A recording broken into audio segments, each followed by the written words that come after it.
Bismillahirrahmanirrahim. Alhamdulillahi rabbil alamin. Wassalatu wassalamu ala asyrafil anbiya'i wal mursalin sayyidina wa nabiyyina Muhammadin wa ala alihi wa ashabihi ajma'in.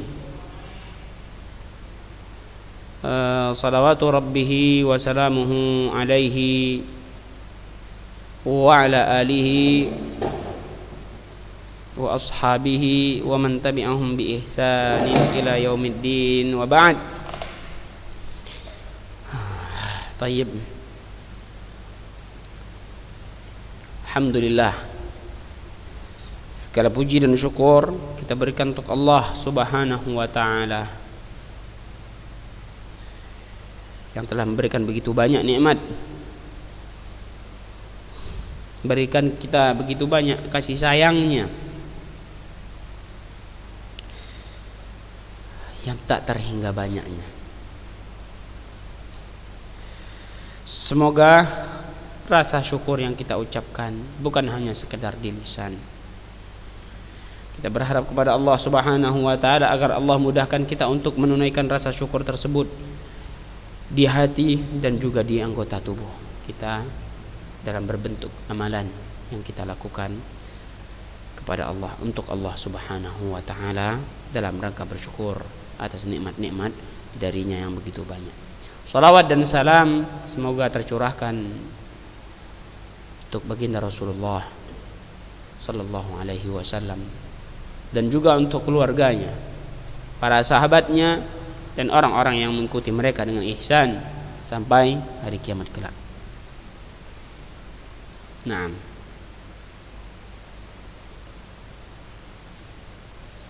Tayyib. Kaifa halukum wa halukunna jami'an. Semoga masih dalam keadaan sehat walafiat dan terhindar dari berbagai mara bahaya, virus dan keburukan-keburukan lainnya.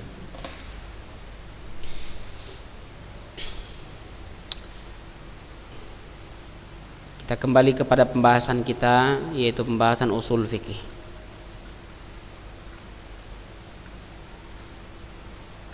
Ya, kita sedang membahas tentang dalil syar'i yang kedua. Dalil syar'i yang kedua yaitu as-sunnah. Ya, as-sunnah.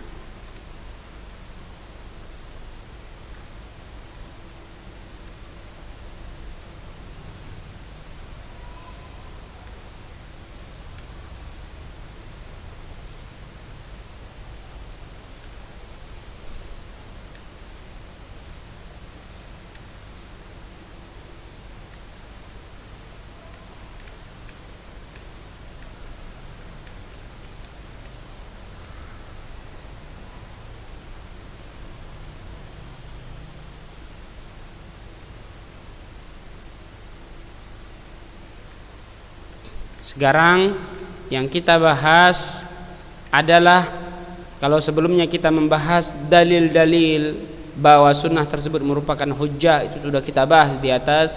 Kemudian pembahasan-pembahasan yang berkaitan tentang sunnah juga sudah kita bahas. Silahkan dicatat garis-garis besarnya agar lebih mudah mencari poin-poin yang penting diingat. Sekarang yang kita bahas adalah nisbatuha ilal Quran. Ya, kaitan sunnah ini dengan Al-Quran, hubungan sunnah ini dengan Al-Quran. Amma nisbatu sunnati ilal Quran, perhatikan kitabnya. Adapun hubungan dan kaitan sunnah dengan Al-Quran adalah min jihatil ihtijaj biha war ruju' ilaiha listinbatil ahkami syar'iyyah, dari sisi hujjah, pendalilan, warruju' ilaiha, dan kembali kepadanya, kepada sunnah, listinbatil ahkami syar'iyyah, untuk mengambil kesimpulan hukum syariat, fahiya al martabatut taliyah lahu, maka sunnah itu berada di posisi setelah Al-Quran. Biaitu anal mujtahid, yang mana anal mujtahid, bahwasanya mujtahid, ulama yang mujtahid, la yarji ila sunnah lil bahthi an waqi'ah, tidak boleh merujuk kepada sunnah untuk mencari pembahasan tentang masalah yang terjadi, illa idza lam yajid fil Qur'an hukma ma arada ma'rifata hukmi, kecuali kalau dia belum mendapatkan di Al-Quran hukum yang dia ingin cari hukumnya tentang sebuah kejadian tersebut. Ini dalam masalah ihtijaj, dalam masalah mencari hujjah, mencari dalil, mencari kesimpulan hukum syariat. Ya, ulama al-mujtahid tidak boleh langsung kepada sunnah, kan, tapi dia harus tidak boleh merujuk langsung ke sunnah, tapi dia cari di Al-Quran terlebih dahulu. Kalau tidak ada, barulah dia kembali kepada sunnah. Dari sisi pendalilan, ya, mengambil kesimpulan hukum syariat. Lianna al-Quran aslut tashri' wa masdaruhul awal, karena Al-Quran merupakan sumber dan asal syariat ini, dasar syariat ini, wa masdaruhul awal, dan sumbernya yang pertama. Fa idza nassa ala hukmin uttubi'a, apabila ada di dalamnya sebuah hukum yang tertulis, maka harus diikuti. Wa idza lam yanuss ala hukmil waqi'ah, apabila belum tertulis, tertera di dalamnya tentang hukum yang tengah terjadi, raja'a ila sunnah, barulah dia merujuk kepada sunnah. Fa in wajada fiha hukmahu ittaba', apabila dia dapatkan hukumnya di dalam sunnah tersebut, barulah dia ikuti. Itu dari sisi pendalilan, hubungan dan kaitan sunnah dengan Al-Quran. Amma nisbatus sunnati ilal Quran min jihati ma warada fiha minal ahkam, adapun hubungan dan kaitan sunnah, nah ini sudah kita bahas, ya.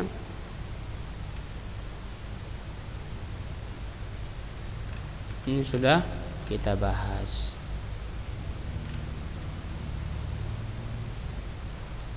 Nah, jadi kita bahas atau murojaah ringkas saja.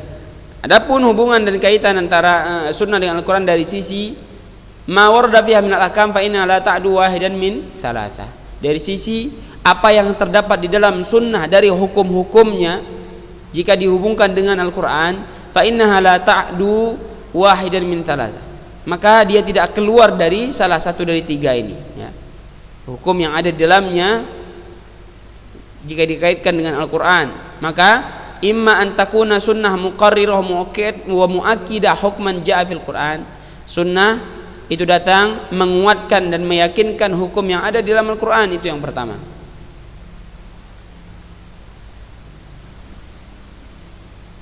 Yang kedua, wa imma an takuna sunnah mufassalatan wa mufassiratan ma ja'a fil Qur'ani mujmalan, sunnah hukum yang ada di dalamnya sebagai penjelas atau penafsiran dari apa yang ada di dalam Al-Quran yang datang secara umum saja, au muqayyidah, atau mengikat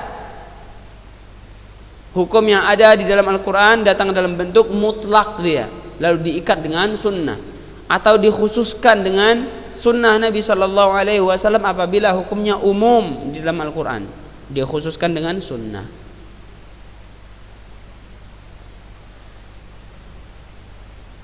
Fayakunu hadha at-tafsir aw at-taqyid aw at-takhsis allati waradat bihi sunnah tabyinan lil murad, sehingga penafsiran atau pengikatan dan pengkhususan yang terdapat di dalam sunnah sebagai penjelas apa yang diinginkan di dalam Al-Quran.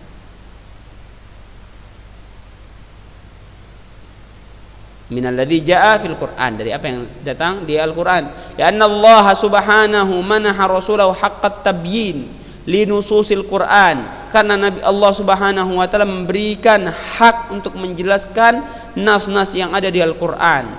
Biqaulihi azza sya'nuhu, dengan firman-Nya, wa anzalna ilaika dzikra litubayyana lin-nasi ma nuzila ilaihim, dan kami turunkan kepadamu wahai Muhammad adz-dzikr, itu sunnah, litubayyina lin-nasi ma nuzila ilaihim, untuk menjelaskan kepada manusia apa yang telah diturunkan kepada mereka, yaitu Al-Qur'an.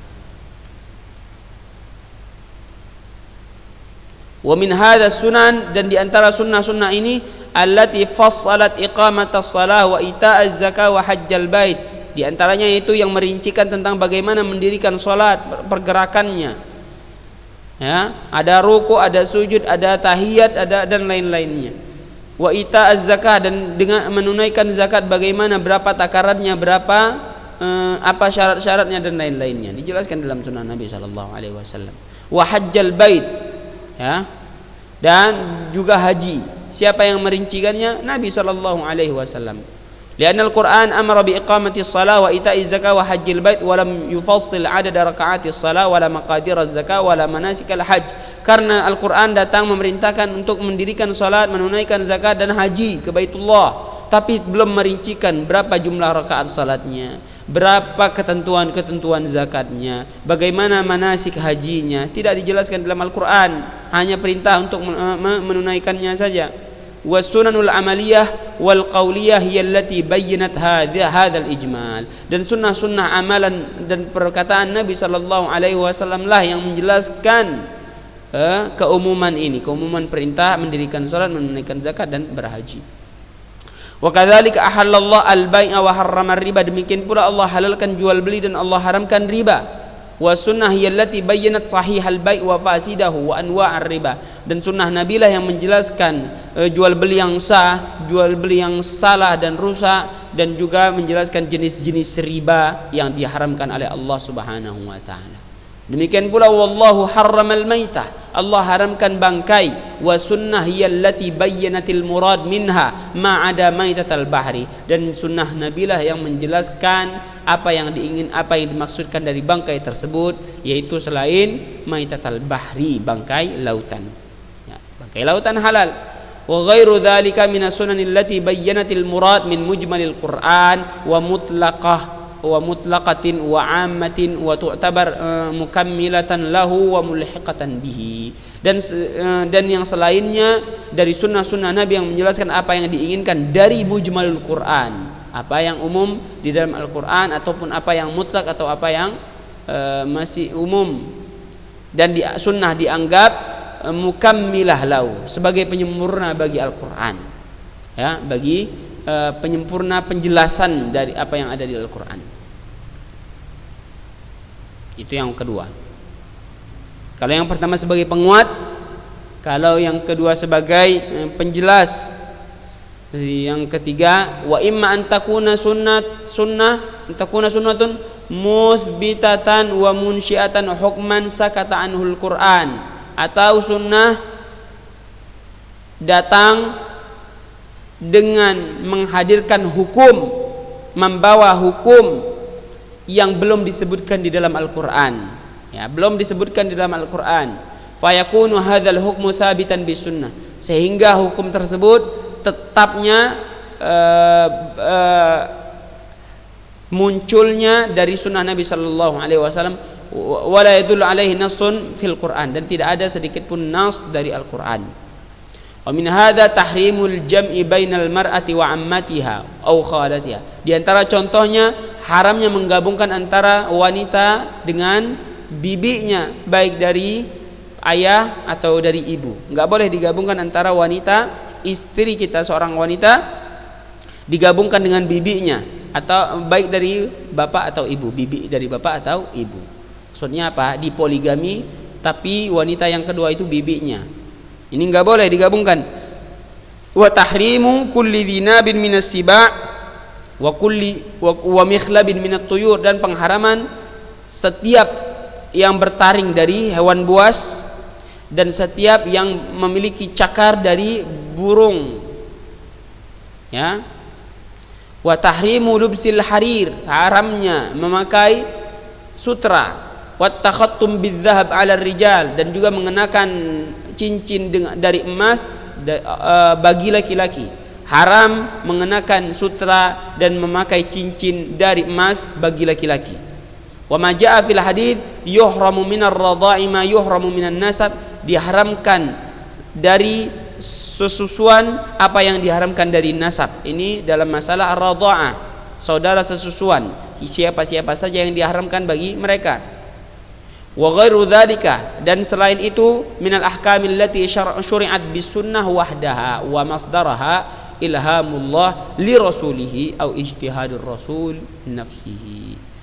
Dan selain itu hukum-hukum yang disyariatkan dengan sunnah saja yang bersumber dari ilhamullah, wahyu Allah yang Allah wahyukan kepada rasulnya, au ijtihadur rasul nafsi, atau ijtihadur rasul nafsihi, ya, kesimpulan Rasulullah, pandangan Rasulullah sallallahu alaihi wasallam sendiri. Dan tentu pandangan Rasulullah tetap berasal dari wahyu Allah Subhanahu wa taala, seperti yang kita tahu ayatnya, wa ma yantiqu 'anil hawa in huwa illa wahyun yuha.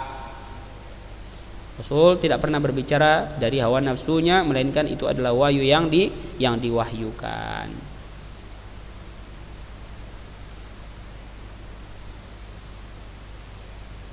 Ini ada 3 jenis ini. Dari sisi atau dari sisi hukum yang terdapat di dalam sunnah. Adapun dari sisi pendalilan, maka itu sunnah berada di bawah Al-Quran. Qala al-Imam Syafi'i fi risalatihi al-usuliyah. Imam Syafi'i berkata di dalam risalah usuliyahnya, lam a'lam min ahli ilmi mukhalifan fi anna sunanan nabi sallallahu alaihi wasallam min thalathati wujuh. Aku tidak mengetahui salah satu dari ahli ilmu yang menyelisihi bahwa sunnah Nabi sallallahu alaihi wasallam itu ada tiga bentuk. Ahaduha ma anzalallah azza wa jalla fihi nassu kitabin fasanna Rasulullah sallallahu alaihi wasallam mithla ma nassal kitab. Yang pertama, Allah Subhanahu wa taala turunkan sebuah nas di dalam Al-Qur'an, lalu Nabi sallallahu alaihi wasallam pun mendatangkan sunnah dari apa yang dituliskan di dalam Al-Qur'an, diterapkan dalam Al-Quran, disebutkan dalam Al-Quran. Jadi datang sebagai penguat. Ini yang pertama. Wal akhar ma anzalallah azza wa jalla fihi jumlatan fabayyana 'anillahi ma'na ma arad. Allah Subhanahu wa taala, apa yang Allah turunkan di dalam Al-Quran dalam bentuk jumlatan, ya, global, fabayyana 'anillahi ma'na ma arad. Lalu Nabi sallallahu alaihi wasallam menjelaskan dari Allah tentang apa makna yang diinginkan oleh Allah Subhanahu wa taala. Ini penjelas. Yang ketiga, al-wajh tsalits ma sanna Rasulullah sallallahu alaihi wasallam mimma laysa fihi mimma laysa fihi an-nassu kitab. Apa yang disunnahkan oleh Rasulullah sallallahu alaihi wasallam dari apa yang belum ada di dalam Al-Qur'an, nasnya, hukumnya tidak ada disebutkan dalam Al-Qur'an. Ini hukum ma sakata Al-Qur'an. Sunnah datang dengan hukum tersendiri yang tidak disebutkan dalam Al-Qur'an. Sama. Wa mimma yanbaghi tanbih lahu anna ijtihad ar-rasul fi at-tashri' asasul Qur'an. Dan dari apa yang harus kita waspadai, bahwa apa yang harus kita perhatikan dan waspadai, bahwa anna ijtihad ar-rasul fi at-tashri' asasul Qur'an. Bahwasanya ijtihadur rasul, ijtihadnya Rasulullah sallallahu alaihi wasallam di dalam syariat ini, itu sumbernya dan dasarnya itu adalah Al-Qur'an.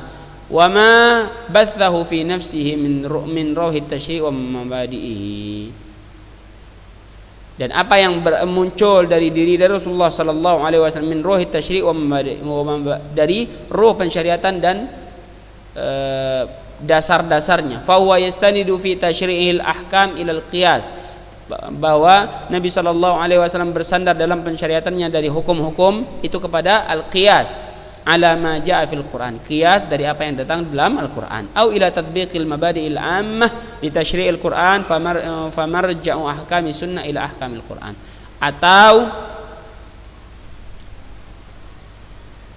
atau menerapkan dasar-dasar yang umum, kaidah-kaidah umum yang ada di dalam Al-Quran, famarja'u ahkami sunnah ila ahkamil Quran. Maka referensi hukum-hukum yang ada dalam sunnah Nabi sallallahu alaihi wasallam itu kembali kepada hukum-hukum yang ada di Al-Qur'an. Ini kebanyakannya.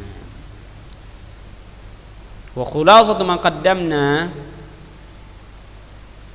kesimpulan dari apa yang kita sebutkan, ya ini sudah kita bahas. Subhanallah. Enggak apa-apa, itu murajaah bagi kita semua. Ini sudah selesai. Muskilah. Salah ini. Ma laysa tasyian min aqwali Rasulullah fa'ali, ini sudah kita bahas. Apa yang bukan syariat dari perkataan buatan Rasul.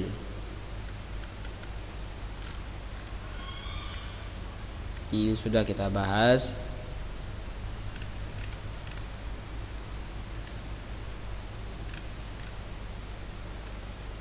Ini juga sudah.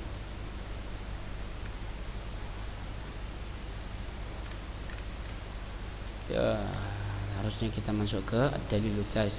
La ba's khair insyaallah. Jadi batasannya kemungkinan untuk UTS hanya sampai sunnah. Harusnya kita membahas ad-dalilul tsalis, dalil yang ketiga. Harusnya kita membahas dalil yang ketiga. Ala kulli hal, ya ini salah satu kekurangan rekaman, enggak bisa kita bertanya atau antum mengasih masukan. Wallahu taala alam, semoga apa yang kita sampaikan itu bisa difahami sebagai bentuk murojaah.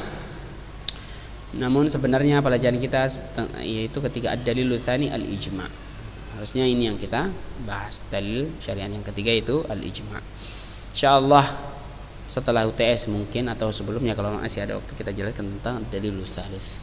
Jadi dari sekarang persiapkan materi untuk UTS ya, di murojaah apa yang sudah dipelajari, diringkas kalau bisa.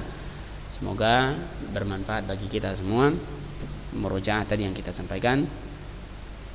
Baik, sallallahu wasallam ala nabiyina Muhammad wa ala alihi wa ashabihi ajma'in. Subhanakallahumma wa bihamdika asyhadu an la ilaha illa anta astaghfiruka wa atubu ilaik. Assalamualaikum warahmatullahi wabarakatuh.